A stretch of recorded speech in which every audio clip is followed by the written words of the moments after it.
Hal paling berkesan adalah eh, karena ambil waktu atau latarnya itu di Batu Karas, saya sebenarnya asli Cilacap, jadi kayak relate banget nih. Dan apa namanya, pas tahu oh Batu Karas, terus di balik catatannya juga Mbak Di kan bilang katanya pernah mampir ke bandaranya Cilacap juga, kayak deket banget nih sebenarnya sama lingkupnya saya gitu. Jadi saat kesannya tuh kayak ngerasa lebih deket aja karena dari kampung itu tadi yang Mbak diceritain juga, dari kampung terus mencoba untuk ke kota kayak gitu.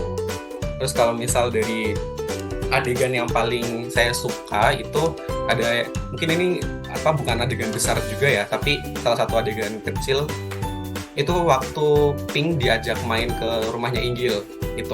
Itu deskripsi dari rumah-rumah yang di kota-kota itu bener-bener detail banget, dan rasanya apa ya, kayak oh seperti ini ya hidup di kota gitu. Terus habis itu main ke tempat orang yang di kotanya gitu, kayak homey banget. Apalagi kan Pink baru pindah gitu kan, dan baru punya temen kayak gitu, jadi rasanya udah diterima di lingkungan yang baru tuh kayak menyenangkan sekali kayak gitu.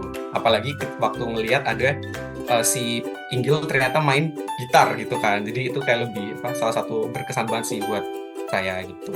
Jadi itu berhubungan sama karakter favorit juga, yaitu Inggil. Mungkin sama kayak Mbak Putri ya gitu, itu emang lucu orangnya, tapi karena dia pintar juga mungkin ya, jadi agak lebih mungkin lucunya awkward gitu ya. Jadi kayak karena dia pintar juga tapi lucu gitu, jadi kayak apa namanya, seru aja gitu dari ada karakter Inggil ini gitu. Pas membacanya, sebenarnya saya tidak punya alasan khusus atau tidak punya ekspektasi terhadap novel Rapi Jali. Rapi Jali itu tentang apa? Saya tidak punya bayangan sama sekali karena dulu saya belum mengikuti akun Instagramnya. Jadi hanya sekedar penasaran apa itu Rapi Jali.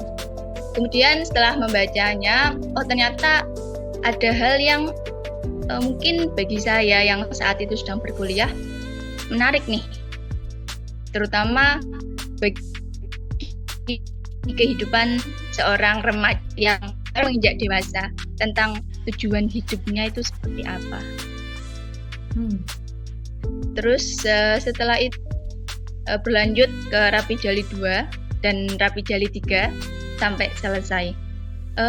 Mungkin di Rapi Jali 1 adegan yang paling berkesan bagi saya itu ketika Inggil protes kepada gurunya karena sebelumnya dia duduk sendirian, terus akhirnya dia terpaksa duduk dengan Pink.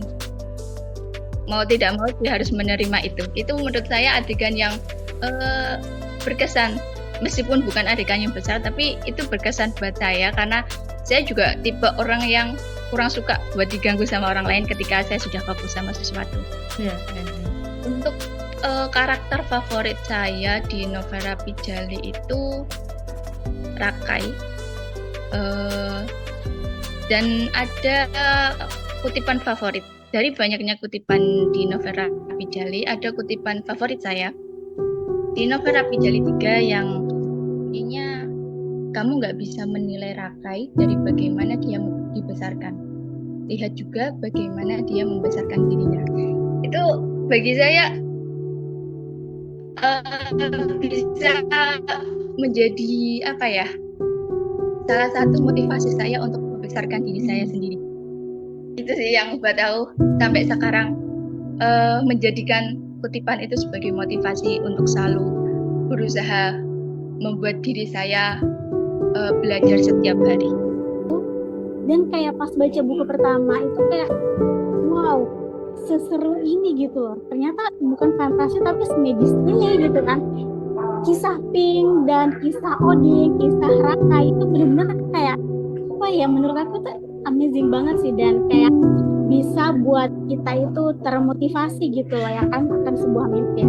Pertama itu tadi, terus yang kedua aku tuh salut banget karena temanya tuh unik banget, yaitu tentang musik.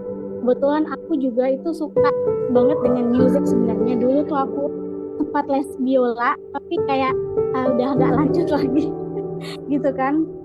Tapi kayak aku tuh suka banget gitu loh karakter Pink dan coding dalam bukunya. Jadi dibilang karakter karakter yang berkesan dan favorit itu sebenarnya ya Oding dan si Pink ini, Kim Poding gitu.